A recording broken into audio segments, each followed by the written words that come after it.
دوری نهایی وزنی تا 86 کیلو شروع گردید در این مسابقه بین المللی گشتینگیری ولایت مختار کوهستان بدخشان.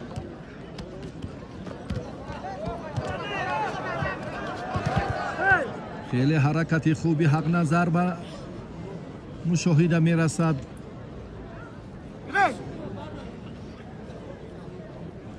حق نظر در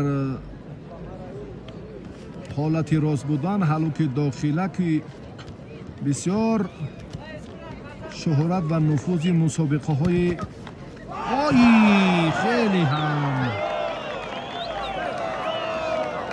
زیاد را به دست آورده است و پرتافتی حق نظر اینجا پهلو بها گذاری شد و دو داور دیگر میگویند که نه این حلال است و همین طور هم شد حلال. داور بها گذاری کردند این سه نفر داور و اندک توجه شد که یک بار دیگر لحظه های حساس را ببینند و بعداً خلاصه گیری نمایند.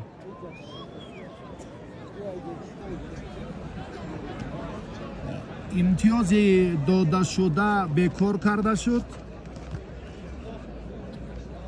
چندان نتیجه بلند نبود. امتیاز اول رو هم داور منصوب دانست، نه امتیاز حلال رو، و رقابت ادامه می‌یابد.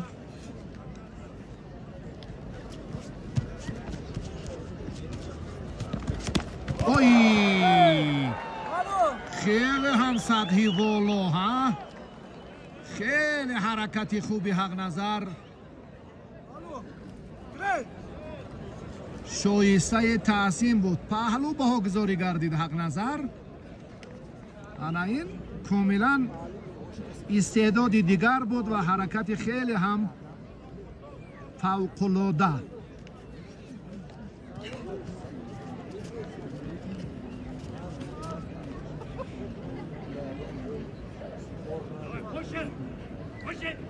مبارزه ادامه می‌یابد. بعد این یک دور دیگر باقی میماند. این هم دوری نهایی وزن جمعی 86 کیلوگرم.